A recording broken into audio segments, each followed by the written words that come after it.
So, we've looked at some of these forks and some of these, these tactics with the knight and whatnot. Now we're going to look at some different ideas, and these are extremely important as well. You've got to remember this concept of deflection.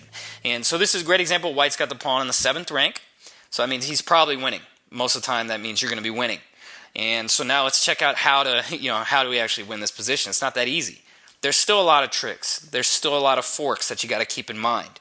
And so the way to win this position is to deflect your opponent's knight. You can sack your knight to deflect his knight away from defending your pawn. And so how we're going to do that? Knight to f5. Might seem like a strange move. I guess it's fairly straightforward. You're going towards the pawn, and you're kind of dominating the knight a little bit. You're taking away some of its squares. That's always a good idea. And so let's say black, he just tries to keep it cool. He doesn't really have any other moves, honestly. His king has to protect the knight. Let's say king here. White's just going to take it, and, well, I don't think we need to keep looking at this. So going back, knight f5, really another idea, not just deflecting, but dominating the opponent's knight is going to limit its options, making it easier for you to control it and set it up for a critical deflection.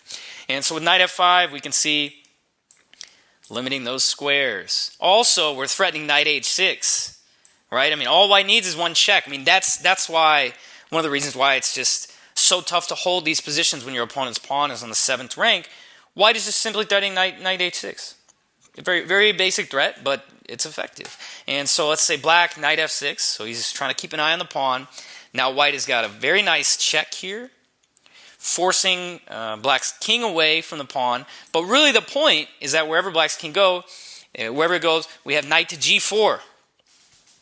Fantastic. Just exceptional. This idea, this deflection, try to make a move for black, because there really isn't one. Let's say king f7, we're just going to take the knight, and we're going to queen. Or, obviously, the purpose of the deflection is to, pretty much lure black's knight away from defending the pawn. And here, after he takes, we just make a queen with check. There's no forks. There's nothing like that. That's going to close the book on this example. So, just to reiterate, these ideas are just so important in knight and pawn games. First, we're dominating the opponent's knight. And second, the deflection. And that is it. That's going to do it for this example. So let's take a look at some other ideas too. So how to convert these extra pawns. So now this is a great example. We're going to combine a lot of different techniques here. This is fantastic. So you really want to make sure you're paying attention in this one. So first, what do we know about this position? Well, material is equal, but we know material is not everything. So white has got a passed pawn. He's got a distant passed pawn, an outside passed pawn, more or less. So that's cool. It's very far away from all the other activities, so that's important. It's going to be much more difficult to defend. For example, if black puts his king over here, white's going to be able to go after the kingside pawns. For example, that's what it means when you got that passed pawn so far away. So the first move here, before we go to the first move, let's continue assessing the position. So white has a passed pawn. He's also got a much more active and centralized king. This is very important. And so also against this fianchetto type pawn structure, if you remember from chapter 3 on tricks in king and pawn in games, we're going to see how we're going to exploit that fianchetto structure. So we're going to start with knight d5. Very basic idea. We're trying to gain space. We're trying to dominate this knight. White should know the key to this position will be to dominate black's knight. We just continue offering trades. Because if we trade the knights, come on, how easy can it get, right? We got a straight path to promotion. That's going to be it. Very easy win. So knowing that if we trade knights here, we're really going to use that against black. We got to exploit that. Exploit every little thing you can, right? You can never win too much, too convincingly. That doesn't work. So let's see. So knight d5, we begin by centralizing the knight, very active position. And we can see also the knight is dominating quite a bit of the board. Now here is a great move by white. Okay, so b6, this is good. This is a good move. However, with a move like f5, for example, black is going to be getting some serious counterplay, and he really might have enough to draw. He really, really might have enough to draw this game now after f5. Creating a passed pawn of his own, probably end up sacking the knight here for the pawn. And anyway, let's go back to the example. So b6, Passed pawns are made to be pushed, but in this position, there's no rush. A lot of times the passed pawn is not going anywhere. We can push that pawn whenever. So very instructive. White's pieces are really optimally placed right now, but with moves like g5, we're going to really improve our position, right? It's not all about our threats. A lot of times we got to focus on prophylaxis, on preventing our opponent's counterplay and controlling his counterplay. And with this move g5, this is very similar to an example we covered in Chapter 3 on tricks and king and pawn games, where white is fixing these pawns, right? So fixing those pawns, and we're going to see why this is so important. First of all, with the move g5, we know black cannot play f5 because we'll just take it. Black cannot trade knights because then we're just going to push the pawn and win easily, right? So we know black can't trade knights. We know that. We got to use this against him. So with this move g5, you should really remember this idea now. Fixing these pawns, absolutely fabulous. So black is going to, obviously he wants to break down this move g5. And white can also play h4 here, but I really like this move in this example, knight f6. Fantastic. So we're really going to use it against black's knight. He can't take it still, right? If he trades knights, we got a fast track to promotion here. Easy win. Make it easy on yourself. So, when you can recognize in a position that your opponent cannot trade those knights, once you see that, you're going to start looking at all these different possibilities where you can exploit that, where you can really use it against him, which you should. And so with knight to f6, we're doing a couple things. First of all, we're dominating black's knight. Very important. Dominate the opponent's knight. Take all the squares away from it that you can. Also, what we're doing, we're really setting up a blockade. We fixed these pawns, namely the f6 square. We fixed that, and we're setting up a blockade. So let's say black, okay, he's going to go back. And, okay, let's say h4, for example. There's no need to be hasty here. All right, remember, patience in the endgame, that's the name of the game. King c5, we're going to be throwing away a really nice game. Let's say maybe he can capture here, or maybe he just goes back to knight b6. Either way, king c5 this is a very hasty move. So first, what white is going to do here, he's going to play h4. You got a blockade, man. You got a great thing going on here on the king side. You fixed those pawns. Let's say after some exchanges, the knight is just killing it, right? I mean, we're controlling a lot of very important squares, and very importantly as well, we're limiting our opponent's counterplay by tying down the f-pawn. The f-pawn's stuck. It's very stuck, and it's going to be pretty tough for black to get any counterplay with that. So let's say black plays king f8, right? He wants to activate his king and also get this guy towards the queen side to help defend against this passed pawn. Now white with king to c5, so he's going to attack the knight, leaning on it. Now look at this square. It's dominated.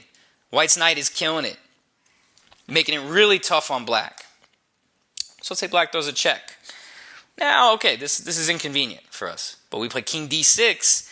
We're introducing different ideas now as well. Not just going after the knight, we're also dominating black's king. This is a classic shouldering technique. And now we can see that black's king has no squares. He can't move. Black's pawn is tied down. Black can only move his knight. Meanwhile, looking at the position, what does black play? King g7? What's he going to do? Knight to b6 is off limits. We just play knight d7 check. We force the exchange of knights, and it couldn't be easier. We got a fast track to promotion again here. So this example is just money in the bank. So knight b6, this move is not possible because white is able to force the exchange. So by dominating the knight, by dominating the king, good things are happening. So let's say, what about king to g7? This is not where black wanted to go, right? He was hoping to go over here, stop the pawn, something like that. By going back to g7, come on, man, that's not where we want to go.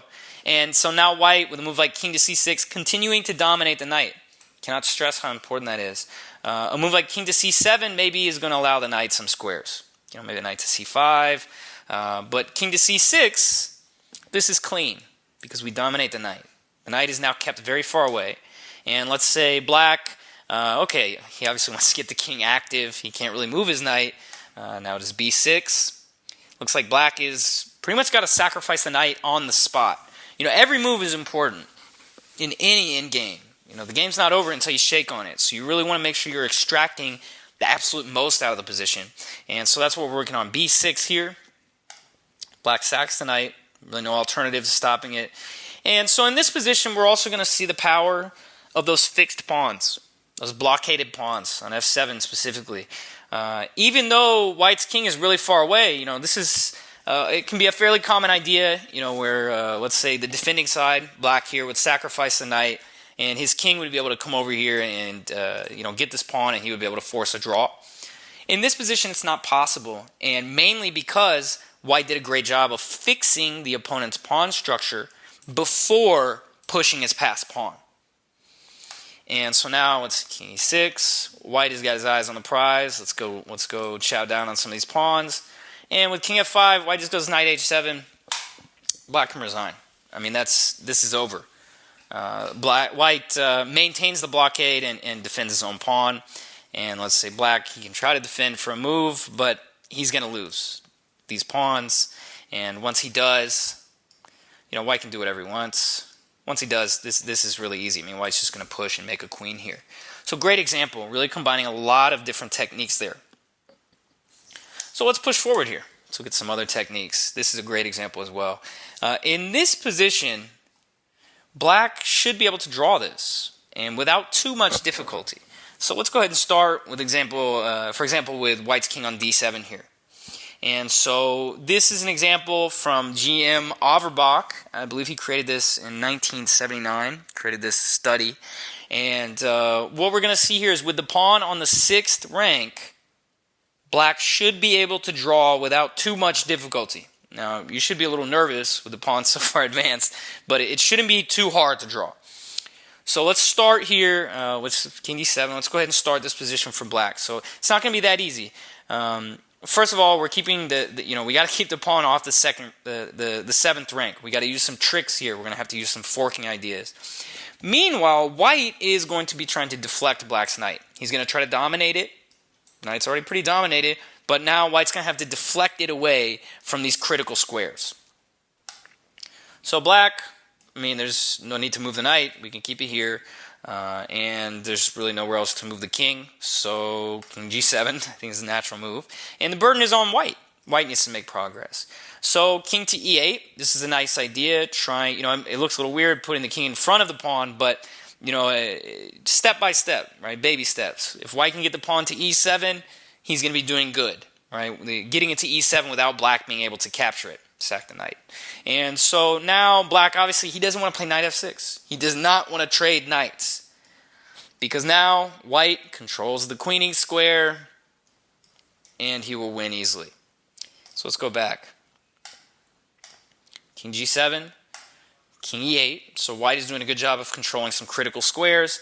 Now it would be a big mistake for, first of all, this move is pretty risky.